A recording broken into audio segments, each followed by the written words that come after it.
Hello and welcome to the Avrum Rosensweig Show.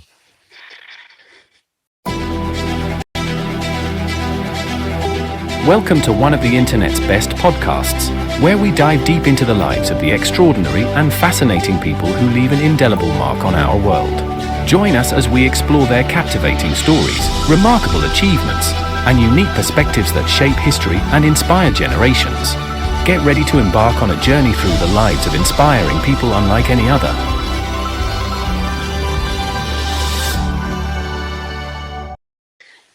Hello, folks, and welcome to the show.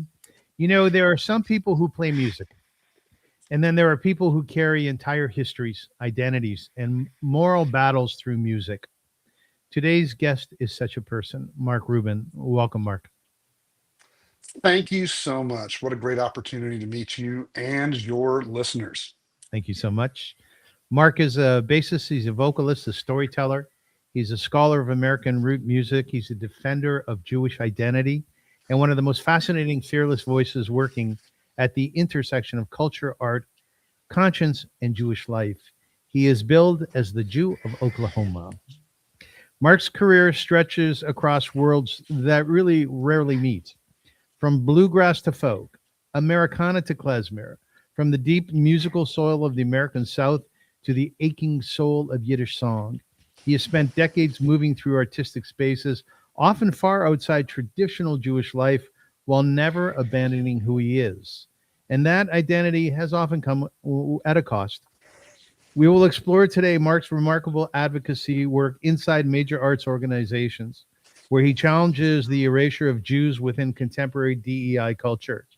He fought back against reductive notions of Jewish identity and ultimately helped create spaces where Jewish artists of every background and political persuasion could gather not to debate ideology, but to share, to fear together, experience pain, humanity, memory, and resilience. From his deeply moving post-October 7th gathering in New Orleans called Tuesdays Are Jews Days to public Sabbath celebrations filled with musicians, laughter, grief, weed, prayer, argument, healing, and song, Mark has become in many ways a shepherd for Jewish artists, trying to navigate an increasingly hostile cultural landscape. And woven through all of this is music, the music of resistance, the music of memory, the music of warning. We will talk about the great Yiddish poets and songwriters like Mordechai Gebirtig and Hirsch Glick, artists who saw catastrophe approaching and used their art to awaken a sleeping people. For years, Mark sang their songs as history. Today, he wonders whether he is singing them as prophecy. This is a conversation about Jewish dignity, about exile and belonging, about music as resistance, about the loneliness of standing up, about the stubborn, joyous refusal of Jews to disappear. Mark said his music as Southern American from a Jewish point of view. To me, being a Jew means being socially conscious as well. And I like to think of myself working in the same vein as my fellow Okies, Woody Guthrie and Will Rogers. When it comes to his songwriting influences, he name checks country hitmaker Harlan Howard and the Polish Yiddish poet Mordechai Gebirtig. I reckon I'm the only place where both those worlds reside in equal measure, he says. Here's the brilliant and the deeply soulful Mark Rubin. Oh, man, you're going to make me cry right off the start there. That's about the nicest thing anybody has ever said about me and my work, Avrum. Thank you so much. It is a genuine pleasure to come and speak with you and share my story and what I'm up to with your folks. Do I have an accent? You sound to me very much like a Canadian. Okay, so Canadians have accents then. It is very soft. It's very sweet. It's kind of on the light side. It's very lovely. Okay, do you have an accent? I have a very mild accent. It's Yeah. it's like folks from Oklahoma. My parents weren't from Oklahoma; they were from Arizona, and they spoke something called American Standard English, Mm. and they hated my drawl so much they sent me to a speech therapist on Thursdays. As you Really? can see, it didn't set so well. No, it didn't. It was handy though, because I can code switch and go into their, when I had to speak around them, they made me speak like this so that I could speak in their language, which was flat American Standard, which came in very handy when I worked for KUT radio, broadcasting from atop the, so I was able to do NPR radio for several years by being able to code switch into standard American English. But that's not actually how I talk. Well, And if you get, why did your parents hate your drawl? they like a lot of people from this. A lot of people they thought that my drawl would be considered um, stupid. That people would consider me being dumb, the way a lot of people do. That a lot of people do today. A lot of people hear my accent, and number one, they assume that I couldn't be Jewish. Number one. And then number two, they just assume that I'm a dumbass, that I could not have read Milton, you know that Yes. that we down here aren't as educated as other folks, and that simply by the sound of the drawl of our mouth we might not be educated, and they feared for that, so they wanted me to sound more educated, I think. Well, what That's is all. that? What is that, Mark? Where the stereotype of a drawl which reflects stupidness, if you will, where does that come from? It's I think it comes from popular culture. If you want to make fun, the South is one of those places where it's still okay to make fun of too. I guess in the Yeah. United States, in popular culture, if you want to show a stupid person right off the bat, find an Anglo-American and put them in tattered clothes and give them a Southern drawl. That's your stand-in for uh, uneducated person right off the bat. Or that's a whole other podcast, Avrum. We could be going It into is. that culture for sure. But I think my parents wanted the best for me, and they didn't want me. To be honest with you, I've heard recordings of my drawl when I was 7 or 8 years old, and it was mighty profound. So I do know that they were trying to beat a little bit of that out of me. So God bless them. I appreciate the help, but it didn't Do set. do you have to work just a little bit harder when you're in Ontario or wherever to make people listen and to make people think this guy knows what he's talking about? I think what happens, everyone, I think is that I, as you mentioned, I move around in a lot of different worlds. You mentioned that I have to find myself in a lot of different places. So what I end up doing is I end up code switching for a lot of those different places to make people feel comfortable. So I end up changing the way I talk for all those places. So I will reduce my drawl quite a bit when I get around people who aren't going to understand it, or who are, you know what I mean? Mhm. Certainly when I get around, the Toronto police, There you I'll go. be, you definitely, hey, how y'all doing? How you boys doing, eh? Well, Oh, everything's cool. what's the real Mark Rubin? What's the authentic you? Well, as you hear me now, as I talk now, my wife says that at night when I get tired, I get down a little bit like this and I talk a little bit more like that. Hey, Yeah. hey. Well, last week I was down there going there. Boy, I was talking to this guy named Avrum on the radio, and it was so much fun. Like Yeah. that's really me. That's really me. I want to talk a little bit about you within the context of the Jewish community of Mhm. Oklahoma. One thing that you hear incessantly, which is, I'm sure, very aggravating. Oh, there are Jews in Oklahoma, right? Which is bizarre because Chabad, Lubavitch is everywhere, including Oklahoma, right? But let's tell a little bit about the history of Oklahoma in a Jewish Mhm. context. It dates Sure. back to the late 19th century when Jewish Yeah. immigrants arrived as merchants, shopkeepers, cattle traders, and entrepreneurs during the territory's frontier and oil boom years. Small but vibrant Jewish communities emerged in such cities as Oklahoma City, Tulsa, and Norman, right? Well, actually, the big cities, I mean, even little towns like Pahuska, Broken Bow, Yeah. uh, like the thing is, what people need to realize is that, and I will out myself by saying that I work at a museum devoted to this story called the Museum of the Southern Jewish Experience here in New Orleans, is that the if you go to a small town in throughout the South and you walk into a dry goods store, it is a Jewish business. These merchants spread out all across the South.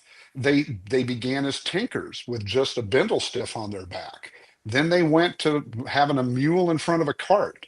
And then eventually they stopped and would have a tent. And then that tent turned into a store. And Yes. then that store turned into a huge building. And then that building, they put a street out in front of it and called that street Main Street. And Yes. then they built up a town around that.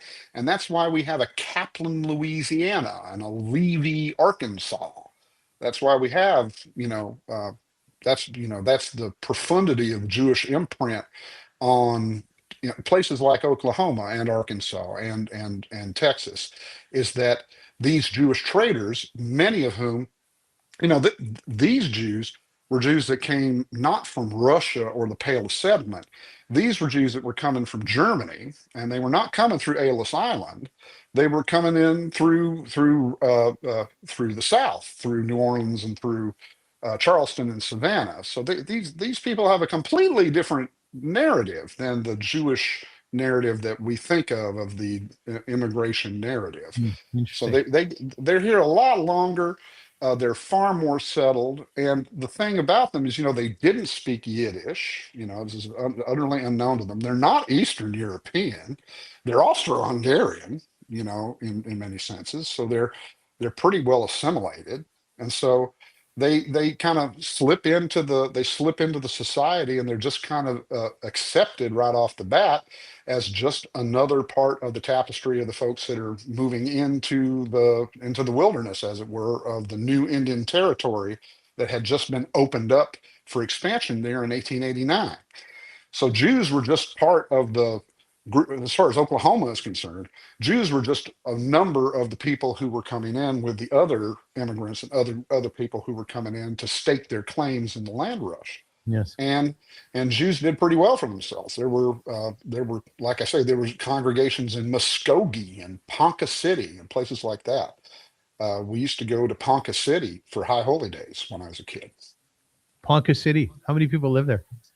Can't even give you the numbers now. I do know that when I was a kid, there was a synagogue in Okmulgee. Yeah, that's a city. That's a name, Okmulgee.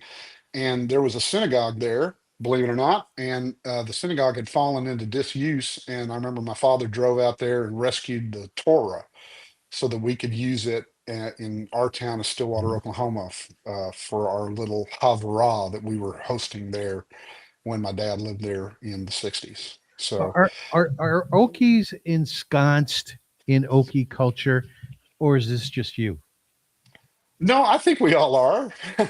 It seems that way. Yes. I think Oklahomans, I think it's because of Texans. Texans won't let us put it down. Right. Texans won't let us forget it.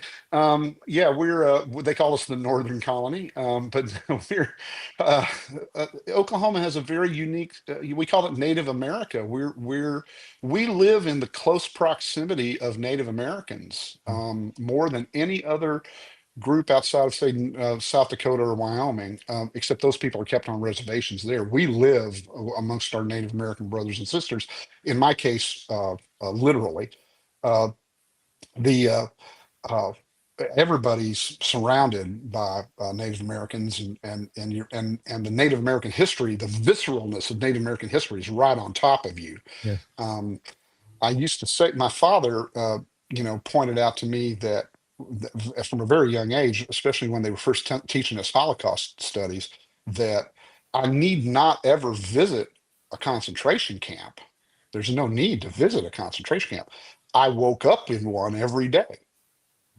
That was Oklahoma, and that if I needed to see the survivors of those concentration camps, I just needed to go to school and talk to Wilma Mankiller or John Running-Bear. You know what I mean? If I needed to see what the devastation of that attempted genocide was, it was all around. You could see the conditions in which those people now lived, and so that concept was hammered in on me in a very young age. You come from a fascinating family, and that's a really nice thing, because I do too. My father was a rabbi in Kitchener, Ontario. It's an hour and a half from Toronto, which the city because you've toured there as a musician. And we grew up in honestly a magical home. It had its screwed up side to it, but we took people in, Mark, who stayed with us for a week, a month. Some people lived with us for over a year. Wow. And in learning about you, which was a fascinating process, I discovered that your parents adopted a native child, and with that, your father ran the Hillel down there, right? Yeah, you bet. That was he my we my family wanted to expand. We were also very involved in the Native American rights movement. It was called AIM, the American Indian Movement, AIM, which was by the way being trailed by the FBI pretty hard at the time. It was very difficult to do. And So my folks knew a lot of folks involved with that. They were very involved. My dad would attend the rallies and picket lines and things like that. Uh, he was not very popular for that with the local Jewish community, as it turned out.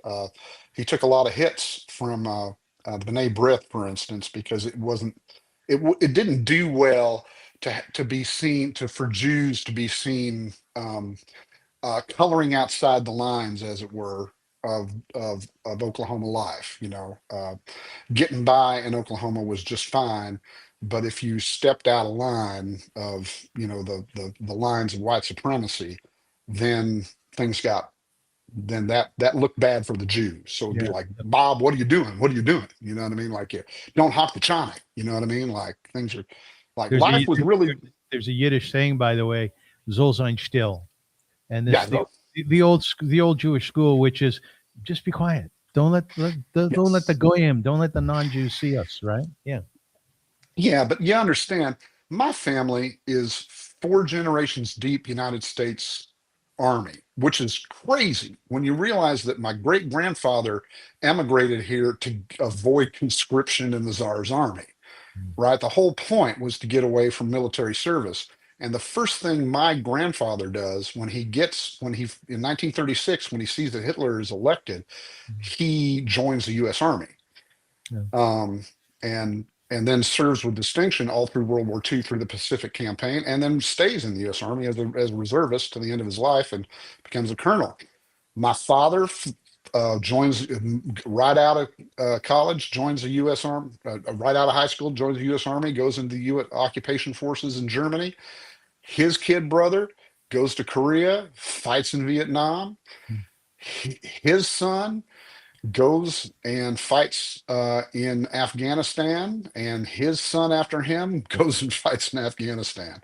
So the Rubins have combat experience, have U.S. Army combat experience as far as that goes. So we have a different. So in other words, we're a different kind of a Jewish family as Yes, you well. So a very unique, a different kind of not a lot of military histories in American Jewish families. And we go 4 generations deep, which is, we've only been here that long. So, with your fight against anti-Semitism, which we'll talk about mhm, throughout the interview, do mhm. you feel in some way, and maybe this isn't the right phrase, that you Mhm. have combat experience? Let's put it this way. Now we're going to talk about Daddy for a second. Um, my dad, my dad prepared me for what he saw coming, um, because he said we used to go to rodeo a lot. Mhm. My granddad was a rodeo cowboy, and we used to go to rodeo quite a bit. We drive down from Stillwater to Oklahoma City, the national finals sometimes. Great fun. It's funny. I didn't wear cowboy hats because my dad said that Jews don't wear cowboy hats because uh, we own cowboys. That was his joke.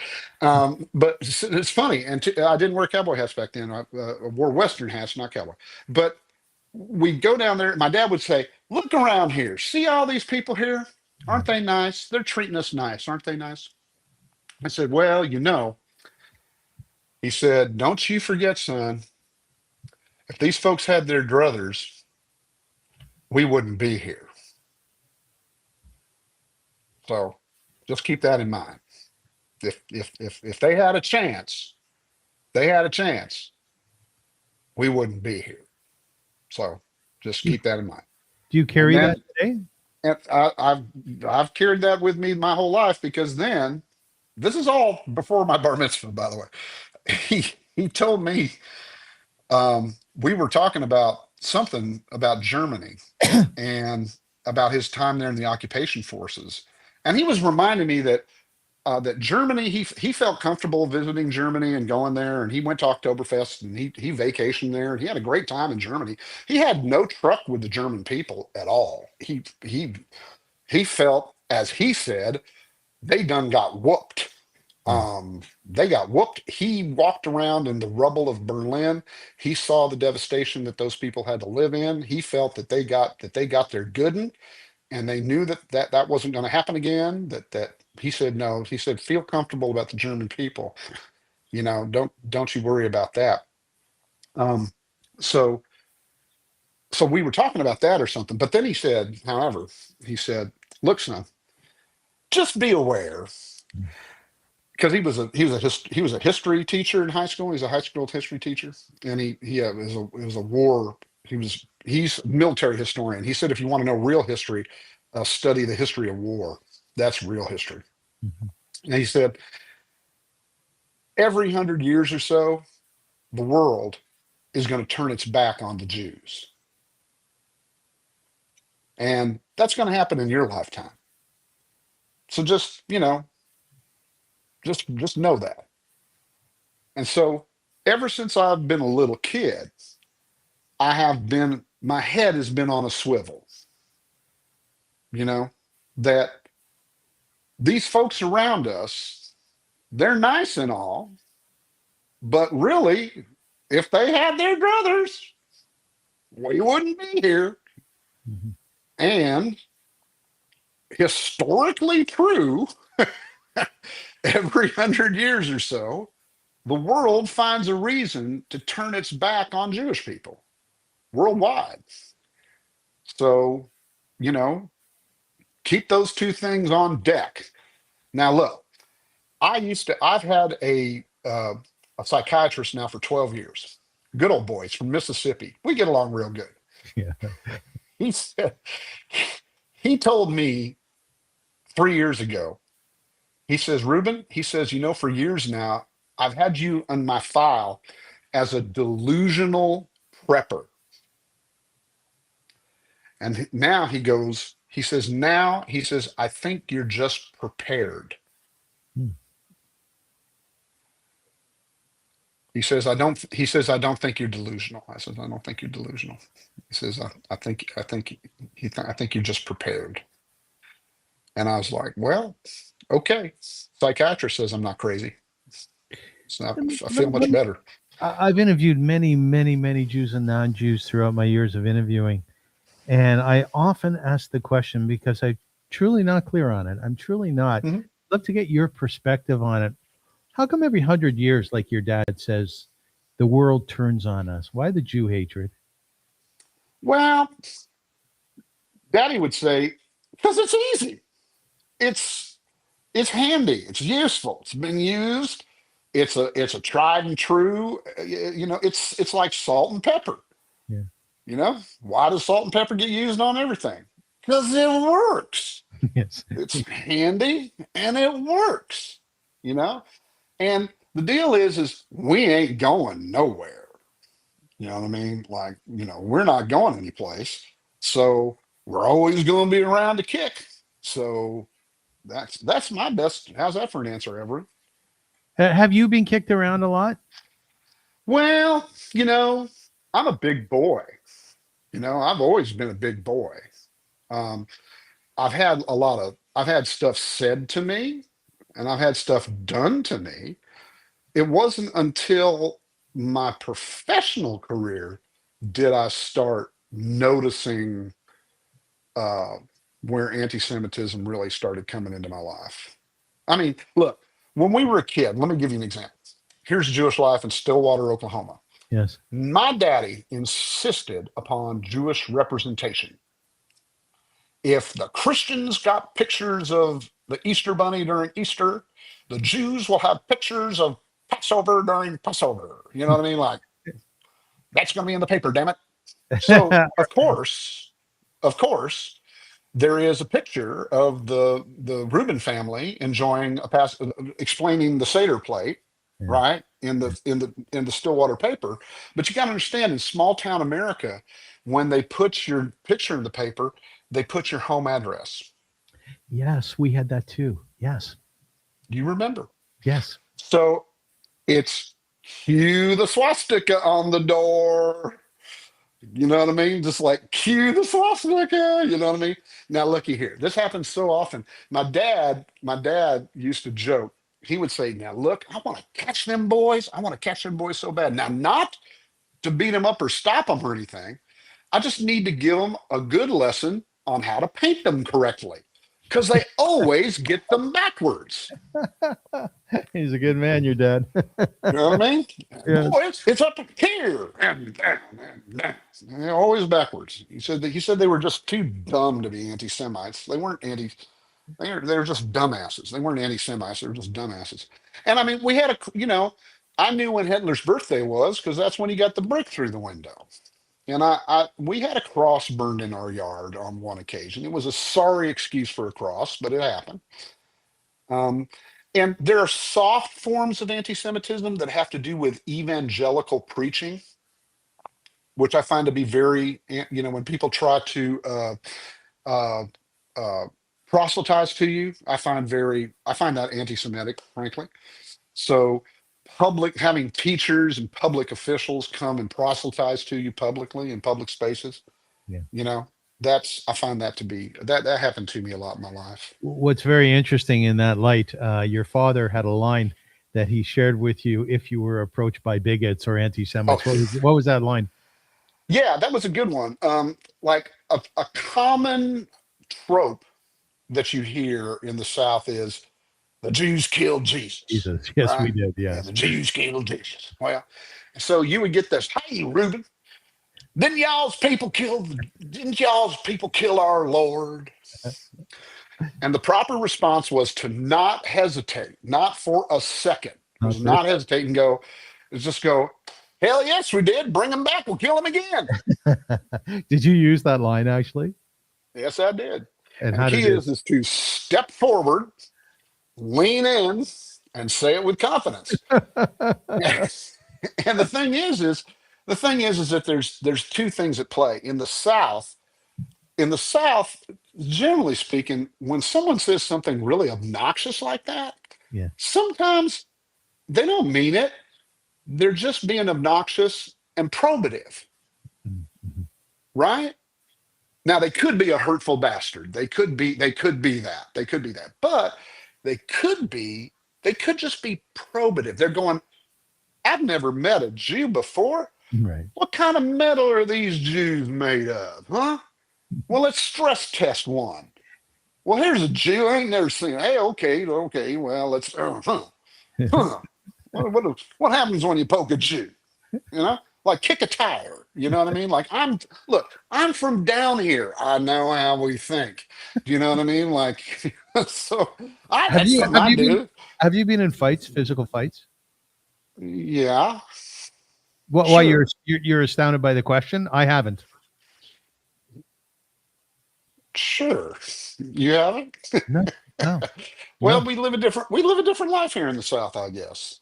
I mean, And how, but the point I want to get back to making about that standoff with somebody is that probative nature yes, is that if when I say that retort and I do it strong and I lean in with a little threat of violence, right, little joyful threat of violence, here I is am. that hey, I'm ready to go.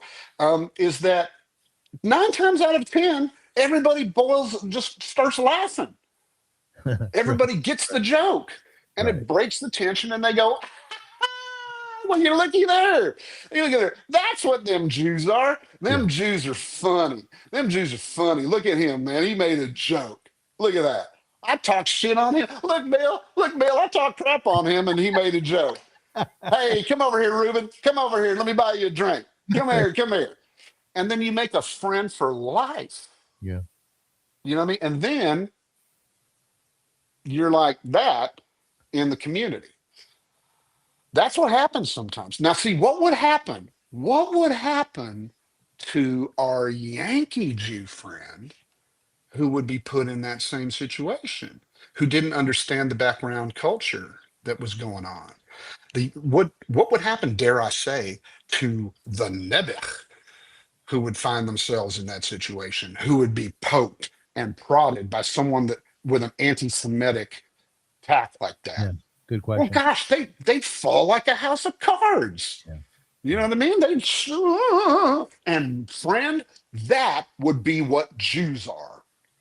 According to all the good old boys standing around, when they probed that guy, and he's like, "Ooh, oh my gosh," like that. Well, that would be that's what Jews are, because being the only Jew, when you're 0.67% of the South, and you're the only Jew they know, then you're Jews. That's how people see the Jewish people. Yes. Yeah, it's race representation 24/7. Listen, So, I mentioned to you that I just interviewed Zalman Melodic, who's world yeah. renowned Yiddishist, and he is launching a Fiddler on the Roof here in Toronto as we speak in Yiddish. And I asked him if he feels like a shaliach, like an emissary out in the world for Mhm. the Jewish people. He said, "Absolutely, I do." Do Yeah. you feel like an emissary? I feel like I speak for a people. Yes, I do. I feel like I speak for a people that is not known, a culture and a point of view and a background that hasn't been heard from. Yeah, I do. I think I do. I hope I do. Let's put it this way.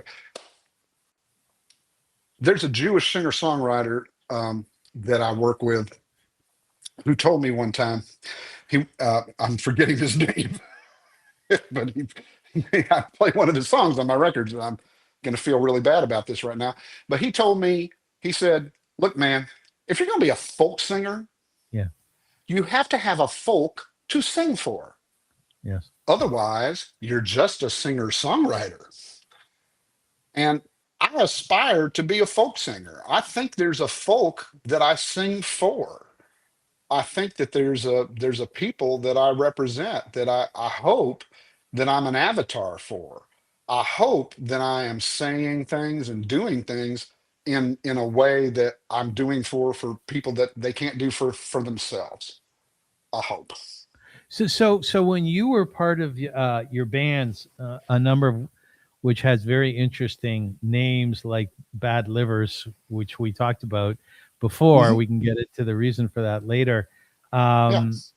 Did you stand up there as a folk singer? Did you stand up there as a folk singer who's a Jew, or is it amalgamation of that and other things? It's funny you should mention that.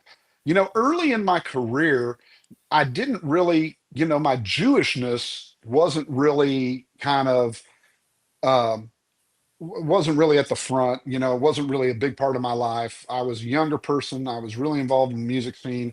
Um, my Jewish heritage wasn't really a part of my life necessarily, to be Yes. frank with you. But I had been kind of nibbling around at it, in the '90s, kind of been introduced. I've been a DJ for a while, and I'd been listening to a lot of quote unquote world music and stuff. And I knew that there were Jewish folk traditions, but for whatever reason, I had been removed from them. Living so far away from the Jewish cultural mainstream, these things seemed so foreign to me because they were so far away. Um, but what happened was a very fateful thing happened to snap me back into my Jewishness. And that was a kind of a bald-faced dose of anti-Semitism that was dealt to me on a tour bus at a bluegrass festival.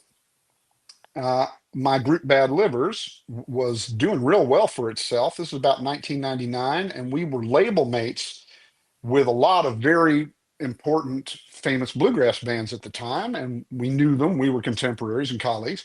And at some point at one of the shows, I'm sitting on the bus of a very, very famous bluegrass performer by the name of Del McCoury. That name may not ring with your listeners, but with lots of music fans, this is a very important figure in bluegrass music. Absolutely a legend, a living legend. And but he knows me and he's friends, and he's familiar with my work. I've been playing bluegrass music my whole life, and I'm in this band that's doing real well. And we're on the tour bus, and I sit next to him, and I mentioned to him, I said, "Hey, Dale, can I get your advice? I'm thinking about moving up to Nashville and plying my trade as a traditional bluegrass bass player when Bad Livers aren't touring. I'd like, I grew up with traditional bluegrass music, and I'm not so much interested in the kind of the modern stuff. I really want to play that good old traditional bluegrass music like you guys play. I was thinking about moving up here, and what do you think my chances are? What would you recommend? Hear that sound? You could have hear a pin drop on this bus, right? And so I was like, I look around at everybody and I go, what just happened? Did I say something wrong? And Dale McCory kind of put a smile on his face, and he turned to me and he goes, well, Mark, we already have a Jewish bass player in Nashville. And then it hit me like a thunderclap. And I was like, what? I'm like, and I turned it down and I go, did you just say what I think you just said? Like, me being Jewish is going to keep me from working in Nashville? Like, that's what I'm thinking in my head. Yes. And Yes. then he puts his hand on my shoulder and he says, well, we hire out of the church parking lots, and I don't reckon we're going to see you there.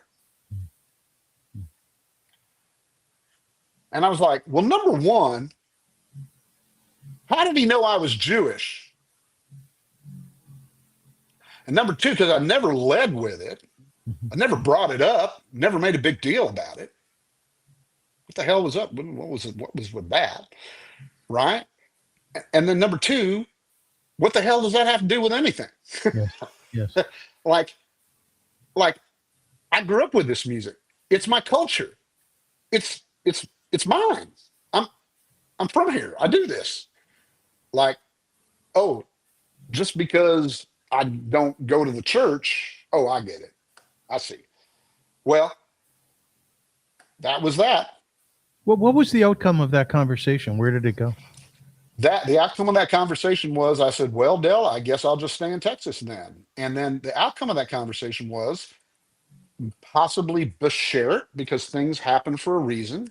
Yes. The old joke, door shut, window open. I get a phone call from Henry Sapoznik, who leads this organization called Living Traditions, devoted to the promotion and of Yiddish culture. And he puts on this event called Klez Camp, which used to go on up in the Catskills. That's where I met Mr. Mlotek. That's where I met him and began to work with him and study from him.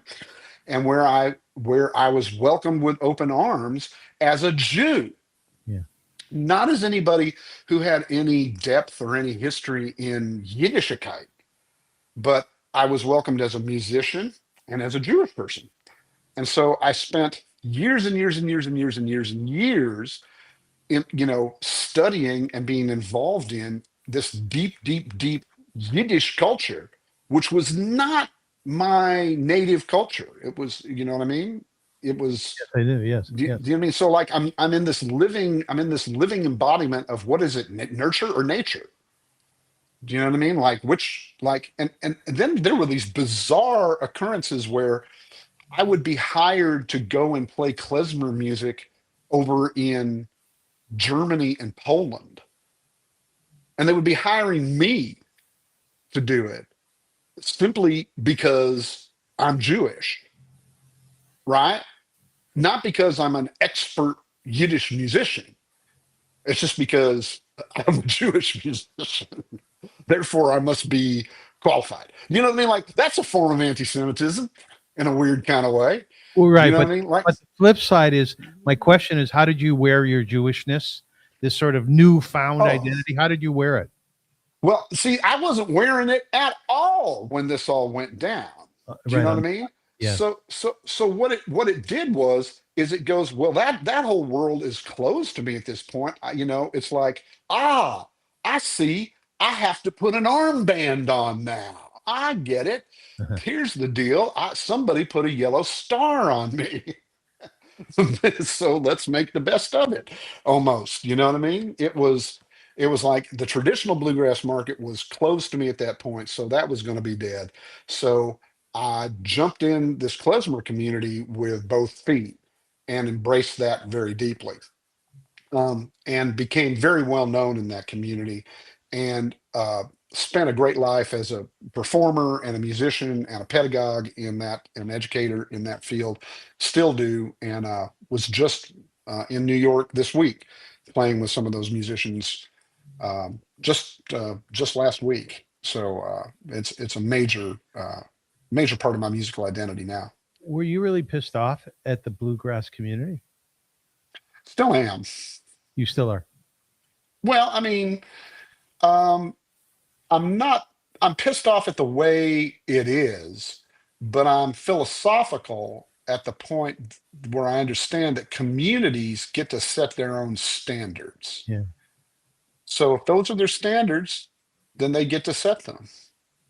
What's funny is they keep a different set of standards for Jews, though, because if I was a Connecticut Yankee atheist and I wanted to go play traditional bluegrass, that would be fine, just as long as I was hanging out in the church parking lot. You know what I mean? As long as Yeah. I wasn't Jewish. I could be not Christian, but just, you know what I mean? You're right. There's a bizarre double standard that exists in those communities, but And that's quite all right. That's quite all right. I've done pretty well for myself. What I do today, Avrum, what I do today with my music, and why I call myself Jew of Oklahoma, and why you hear my music today is my own personal reclamation of that moment. Mhm, mhm. Is my own personal reclamation of, no, by God, I will not be run off this little patch of land right here. This is mine. I got 4 generations of U.S. Army combat. Like, yeah, I've got red dirt coming out of the red dirt of Oklahoma flows through these veins. You Mhm. know what I mean? There will be no one taking this away from me. I claim it. It is my own. I have every right to it as anyone else does. And so I will not allow these people to tell me anything otherwise. And so that has that this act that I have created, the Jew of Oklahoma, was spurred on from that. And it's matured since then, but that's how it got its start. It's lovely. I have to tell you how the term I used before, how you wear your Jewishness. It's highly inspiring. It really is. Oh, It's very dynamic. It's not simple. There's a flow to it, right? As you said, you're constantly changing as a Jew, as a musician.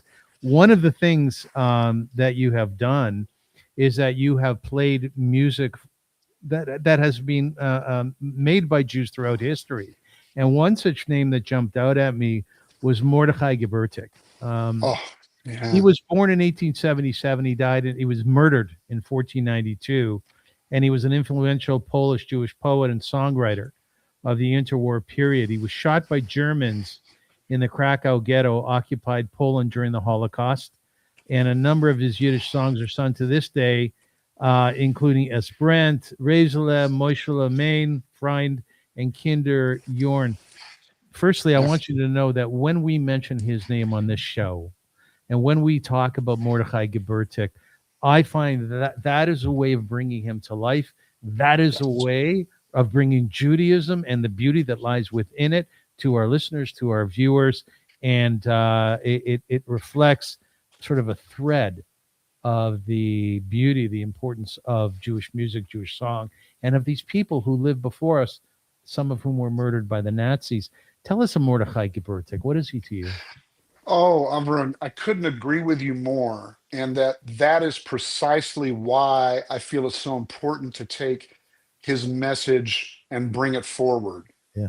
today, and to contextualize it for today in a way that people can understand it. Thank you so much for bringing that up. Yeah. Yeah, he was murdered. He didn't even make it onto the cattle car, evidently. He was being uppity with the guards, and they just machine gunned him right there. Which, by the way, that's Mordechai Gebirtig talking back to the guards at the last minute, as far as I'm concerned. Yeah, Mordecai and his music inspires me greatly, especially his. I do two of his pieces, which I have translated, and then I've worked with Yiddish translators to kind of transadapt so that I've added my own prose to kind of remain within the intent, within his intent, and yet still contextualize it for our modern time. I feel pretty confident that if Mordecai was here, he would approve. I've stuck pretty close. I take his tune, his song Es brennt Yiddelech, It's Burning Jews, and I've recorded that as a tune called It's Burning. And I have another tune called A Tog von Nechama. Are you familiar with this song? I'm not. No. A Day of Revenge. It's the opening track from my 2020 release, Triumph of Assimilation. These are both really tough songs, man. They're both really, really tough tunes. And I thought it was really important to bring those to modern times. Especially a Tug Fun Nechama. I guess we should talk about that for a second. A Day of Revenge. Um, that was written, it was one of 4 or 5 of his last compositions that were written while he was in a internment camp just north of Krakow before he was being sent off to the camps. It was smuggled out. It's the only reason why we know about it. It's pretty evident from the prose that he knew exactly what was going to happen to him. He knew exactly what was going to happen to the Jewish people, but he wanted to leave a document that gave hope and that gave instructions. It gave instructions to the Jewish people about what kind of revenge they should enact for retribution. And it's a tough song to sing. Especially given recent events, it's a tough one. And Can you sing a few lines of it? Yeah. For the widows, the orphans, it must suffice. For the millions blood since sacrifice, our prophets cry out for us to awake. For retribution, so shall we take. We shall have our revenge. For the suffering and pain, revenge for those who still remain. Oh, that day shall come along when we right each every wrong. We shall have our revenge. It's pretty tough. Can you sing but, it? That's kind of how I do it. But Jews don't talk about revenge. But the payoff. But Gebirtig wants you to hold on. He wants you to listen to the end of the song where he goes. He says, and I agree. I can see it clear on a distant shore. Oh, humankind will turn its back on war. I can see it clear on a distant shore. It comes to us like Noah's dove, a message of kindness, yes, peace, and love. That's our revenge for it, for the hurting and pain. I think, though the song sounds, if you listen to the song or the poem and you read it, it sounds like revenge porn. But when you get to the end, you hear that Gebirtig is begging Jews for the revenge of compassion and love, which I think that's Jewish revenge, in my opinion. I was saying before, Jews don't talk about the other type of revenge. We just don't. That's not supposed to be on our ticket, I thought. I mean, apparently not, because you rarely ever, it might be behind closed doors. I mean, after Germany was beaten, there was some revenge that was taken by Jews in Berlin sure. and other such places. Quite frankly, I don't have a problem with that. But in terms of the overall revenge, where we go out and hunt the people who are hurting us, it's not who we are. One, yeah. That's Do you see yourself as a kind, gentle, loving, caring Jew? don't come off as one, but I'm a big softy underneath all of this. You know, when you meet somebody who's screaming and railing and beating their chests and has a baseball bat and is banging it against a wall, Yes. you're looking at somebody who's crying deep down inside. You're Yes. looking at somebody who's really hurt and is really, really hurt about what's going on in the world. That's what's, you're looking at a real big softy. And, Are you feeling really hurt? I'm cry every day. It's in my songs. I'm at the verge of tears. I mean, you know, it's literally in the lyrics of my songs that I'm on the verge of crying. I'm on the verge of crying now, Avrum. Can It's you tell us some of your lyrics having to do with that? sure. It's an awful mess, and I'm doing my best not to cry every moment of the day. And you see it on the news and all its grisly views, but what can a good person say? The lines are all drawn. Which side are you on? Nuance has flown out the door, but I am paralyzed. I cannot close my eyes from the horrors of the war. Yes. Tell us another one. Oh, Jesus. Gosh, you got me on the spot here. You know, Jesus. See, I never take his name in vain. Um, Yeah, don't bring Jesus into this. yeah, I know. To give you a chance to think, I yeah, I want to tell you that there are a number of Jews out there who are fighting anti-Semitism through music. Matisyahu is one of them, absolutely. right? He You embraces bet. Jewish spirituality and identity through reggae and hip hop while speaking publicly against anti-Semitism. Hmm. Neeson Black, Regina Spektor, Know Yehuda them all. Walker, David Draymond, Leonard Cohen, God bless his soul, right? And Hmm. our dear friend Zalman Malotic. So there are Jews who are using music to fight anti-Semitism. Absolutely. You bet. I tend to feel that I've got I I had a market that I was pointing myself at, and that was at non-Jews. That Yes, I was trying to use my life outside of the Jewish world, which you noted, most of my life has been outside of Jewish spaces. I was hoping to use my time and my life outside of Jewish spaces to come and bring this Jewish message. yes, Hey, listen up. Hey, listen up. We've got some problems, got some stuff on the horizon, got to take care of this. Um, and share that with the non-Jewish world. But holy cow, the they're not interested now. And being a Jewish artist today is almost impossible now to get outside of if you're a Jewish identified artist now, it's almost impossible to get anywhere outside of a Jewish space. It's really tough. So when you say, "Am I trying to fight anti-Semitism?" Yes, sir. Yes, sir. But who I'm able to access to do so is becoming more and more limited. And I would hate to say that I am simply preaching to the crowd. And if I am preaching to the crowd, I really, really to the choir. If I'm preaching to the choir, I would hope that I'm simply giving them heart and trying to buttress them and trying to get them move them forward. does it ever get too much for you? Do you ever think I'm just going to stop this? No, no. I mean, why, Baruch Hashem, why am I here? Yes. I don't know how to do anything else. This is it. This is it. This is all I got. If I were there, I'd give you a big embrace. How big are you? I'm just 6'1", 280. So I'm 5'10" and I'm 240. We could be a tag team. Can I ask you something? What's it like in the deep, deep South for a Jew? For you? Well, the deep South, I don't live in the deep, deep South, and Oklahoma and Texas are South, but not deep South. Um, and it's kind of great. I'm going to tell you what, life for a Jewish person in the South is kind of great.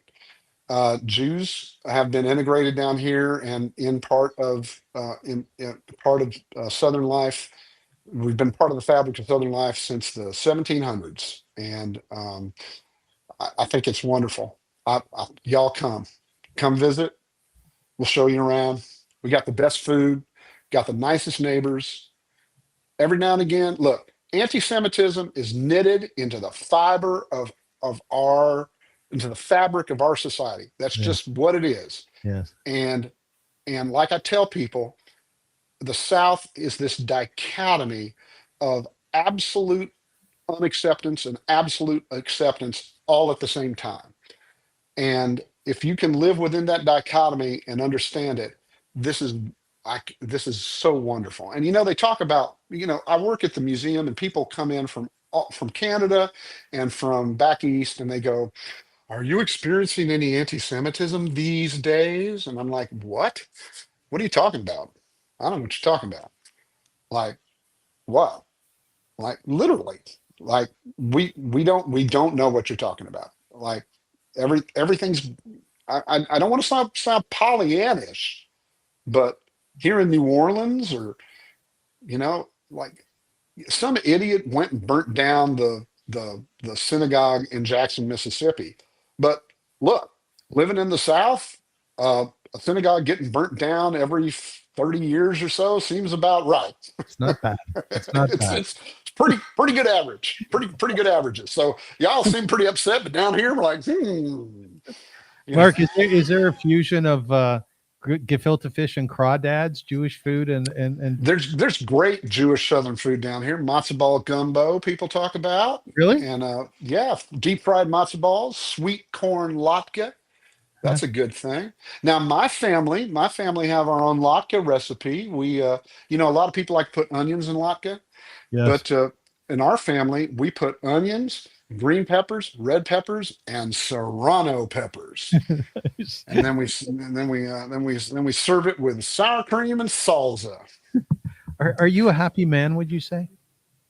Oh man, I try to be. I try to be. I try to keep it on the upbeat. It's the Jewish thing. I mean, like happy, waiting for it. Yeah, it'll come, right? It's around the corner, right? Yeah. I mean, it's the sardonic happy. You know what I mean? It's I the do. sardonic happy. I mean, there's so much. Look, uh, the water comes out of the tap and I can drink it. Mhm, mhm. The lights are on. Yes. It's You know what I warm. mean? Mhm. Can you tell us before we sign off here, you and your wife, you guys have embraced what you call mutts, stray dogs. Tell us about Yeah. a couple of dogs that you've saved. I love that. Oh man, I got to tell you about Luca. Luca is a sweet little dog. When we went to the pound, uh, she just kind of sat there with that look, saying, "Are you here to pick me up? Are you the Yeah. one here to pick me up?" Yeah. And nobody wanted old Luca here because she had something wrong with her shoulder. It looked like either been run over by a car or a birth defect or something. But she walks lopsided and kind of like that, kind of like walks kind of like that while she goes around. But nobody wanted old Luca, but we thought she's just as sweet as can be. She's the sweetest little dog, little golden retriever, this dog, that dog, this dog mix, just What as about sweet the as can German be. Shepherd that you got? What's that? Oh, we have an Anatolian Shepherd named Gus who was evidently abused as a puppy, and so he's a fearsome guard dog with the seventh most deadliest bite in the dog kingdom, who is scared of his own shadow, who's literally cowering in the bathroom right now until I come out and spend attention with him. But no, we love taking in the strays. Do you think it's a function of your Jewishness? Well, I mean, I think part of being Jewish is watching out for people Yes. and taking care of those who can't take care of themselves. You're gonna Mhm, make me cry. mhm. That's okay. Cry away, man. Cry. I cry Look, too. look, yeah, look, man. Why do I put the guitar on and why do look? Um, Times are tough right now. Like it's hard to be a Jew right now. You're getting it from all sides. And you know, Daddy taught me, we talked about what Daddy taught me, and because of all that, he taught me how to use a firearm. And something we have down here that y'all don't have up in Canada is we have the old Second Amendment. And so, you know, I think about a lot about, I take young Jewish friends of mine down to the gun range on Wednesdays and we go and train, you What do you know, shoot? What do you shoot? pistols and rifles. Mhm. I don't think every Jew should own a gun, but I think, every Jew should maybe be comfortable around them, Mhm. you know, um, because you never know. Yes. It's nice to be a hard target. And I always think about Mordechai Gebirtig getting on that cattle car. And Yeah. that's and Yeah. that's and so when I'm singing, um, rather than I like to joke, and it's a dark joke, sardonic joke. It's a dark joke. My neighbors, I said this to an interviewer, and he didn't print it because it was too dark. But he asked me what I saw for the future. And I said, my future is dependent upon what my neighbors do because there's only so many Jews, right?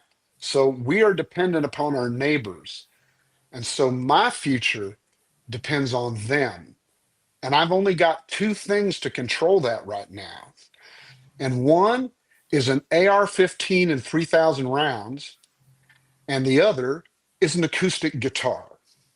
Oh, interesting. I would prefer to use the latter, but it's all dependent upon my neighbors, their move. You're really unique. I've never interviewed anybody like you. Well, thank you. Well, thank you very much for the compliment. In Oklahoma, if they were to hear this interview, would they go, "Yeah, this all makes sense to me," I, right? I think most I think most Okies, like most natural born Okies would, yeah. Whereas in Ontario or Canada, where I live, people are going to be deeply, deeply in wonderment of you and what you have to say. It's very, very different than how we operate here. Very different. Well, I think well, this is an example, Evron, I think, of where I meant to say that I think I speak for a people that there is a folk that we Southern Jews, when I say that my music comes from a Southern point of view, that is deeply Jewish. I hope I've come across as a Jew to you.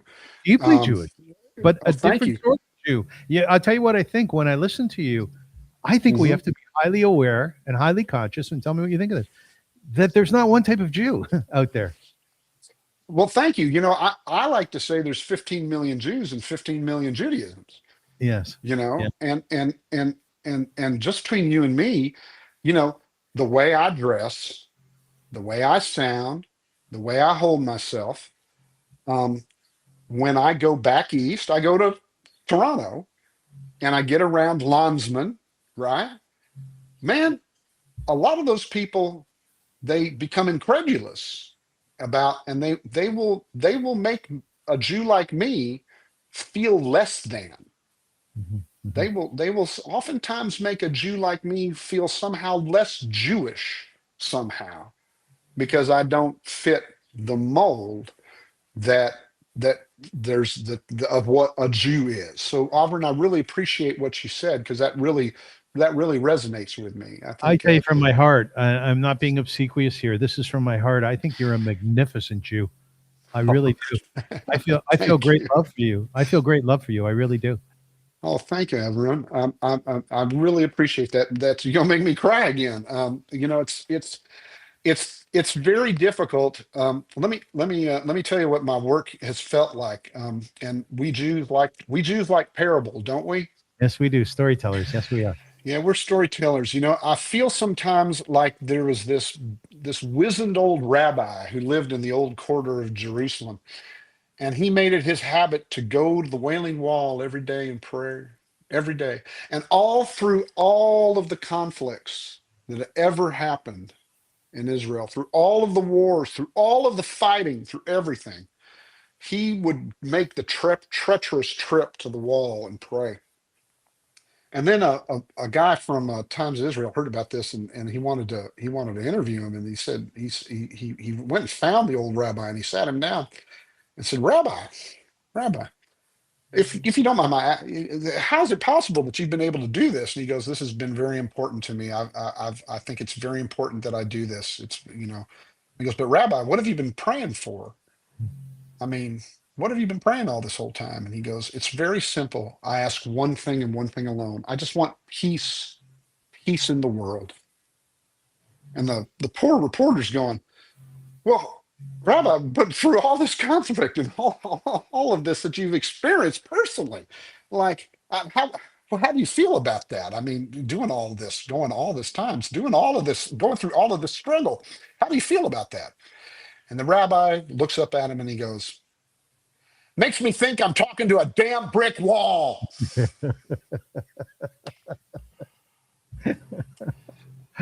Sometimes it feels like, sometimes, you create things and you create energy and you make records and you put your stuff together and you throw it out there in the world and you just got no idea. You just got no idea because nothing's coming back.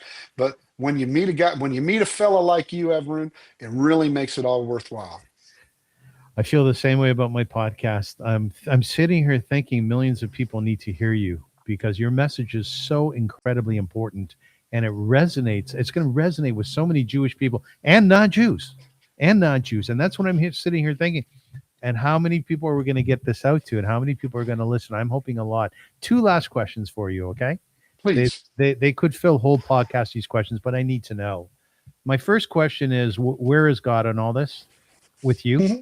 And number 2 is, where is Israel in all of this with you? These are I felt like you might ask these questions. They're tough and they're complex questions. Number 1, my father was a Baal Teshuvah.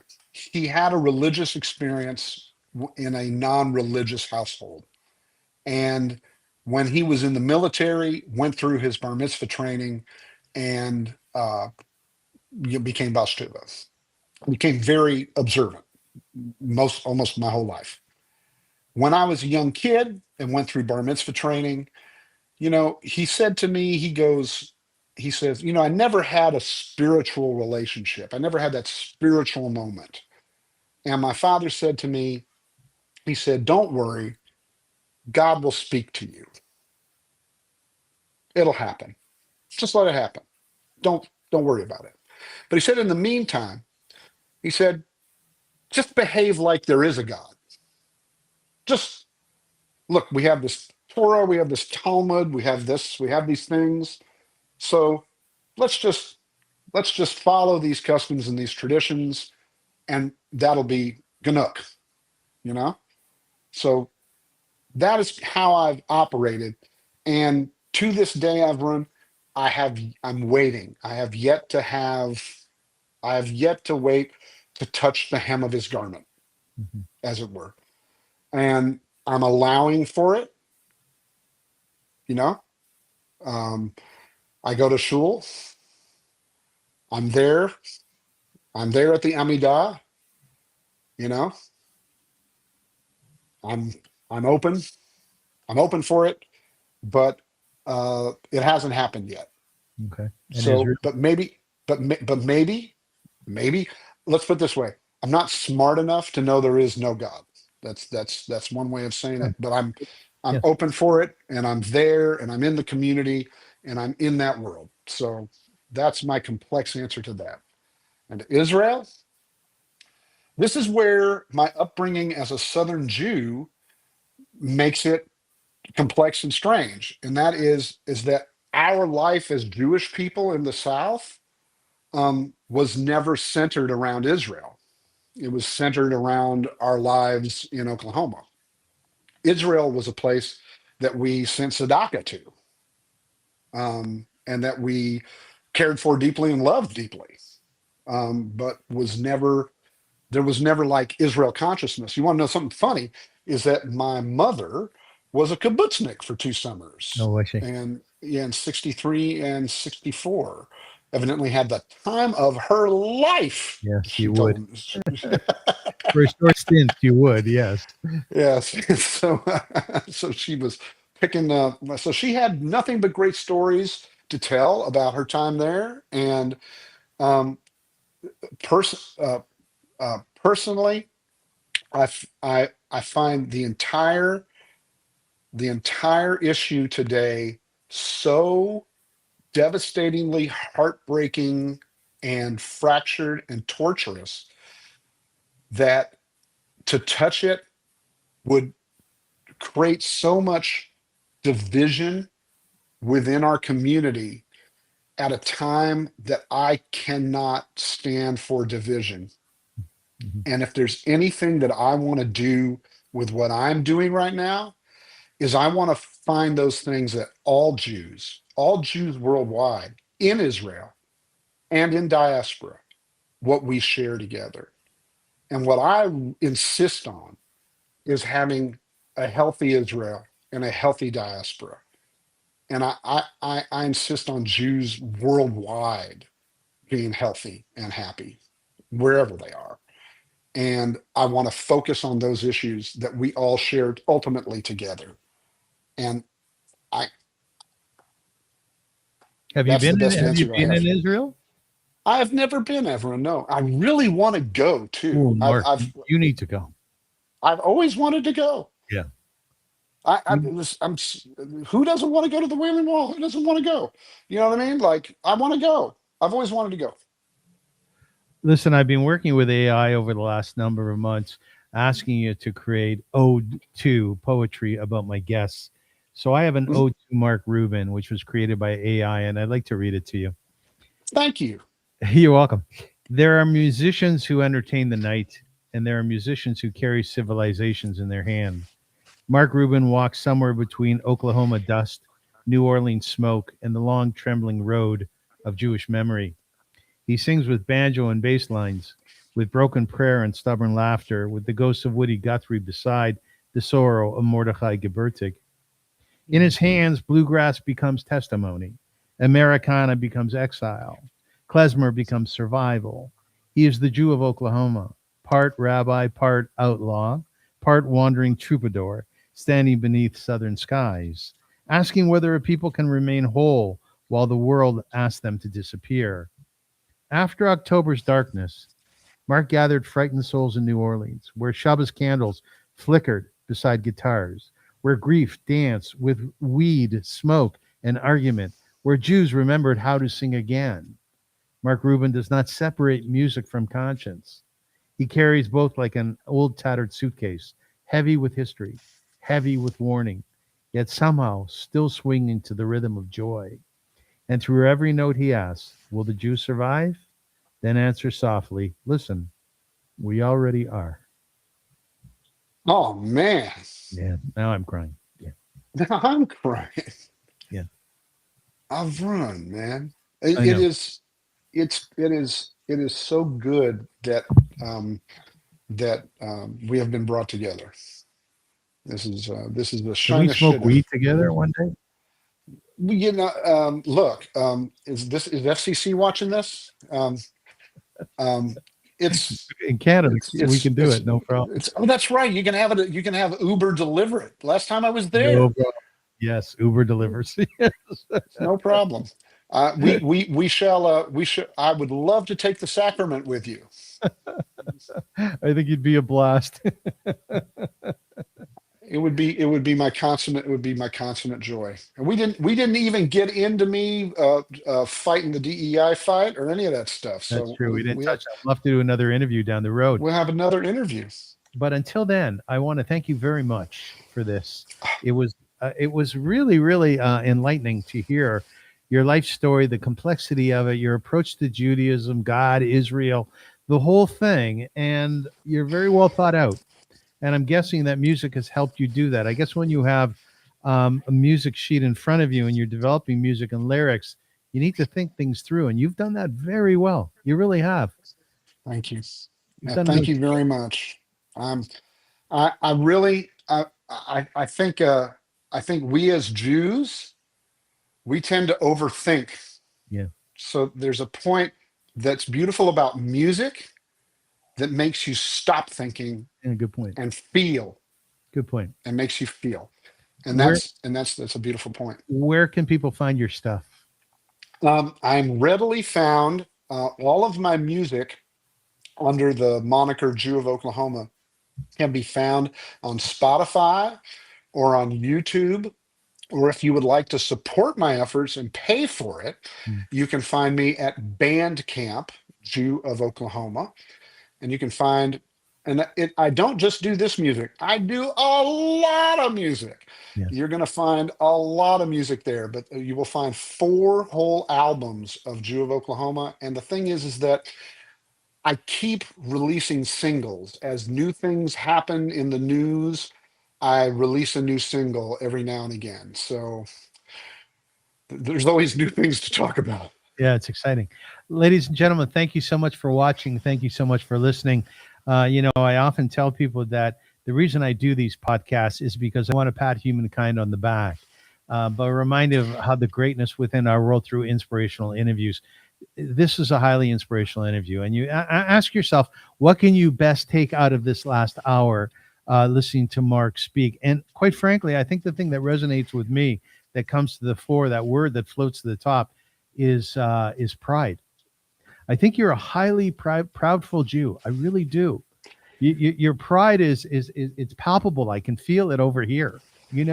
Well, why aren't we all? I know. Proud Jews, right? Exactly. And I often tell people, I say, be proud to be a Jew. No matter what shit people are throwing at us, no matter what garbage these anti-Semites, are espousing, you just let that go in one ear and the out there, because we have beauty within our peoplehood. We really do.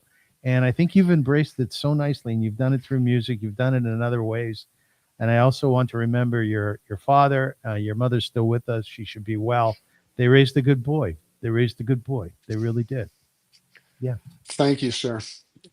Thank you, sir. It's just, and once again, I want to say a thank you to all of your listeners for taking the time out to hear our words, and for supporting Avrum and listening to his wonderful podcast. Thank you. And thank you to our dear friend Linda Carrar for bringing us together, right? Oh, yes. Shout out to Linda. Shout out to Linda. Yeah, she's great. She's great. My mom used to say, a blessed memory. She used to say, "Sei gesund," go in good health. A big event. A big gesund. And we say that to you today. Be healthy and travel in great circles, and bring your music to the fore to give us more pride and to strengthen the world. Thank you so much for joining us. Yes. And if we don't see you in the future, we'll see you in the pasture. A Jew from Oklahoma, folks. Thank you so much. Take care.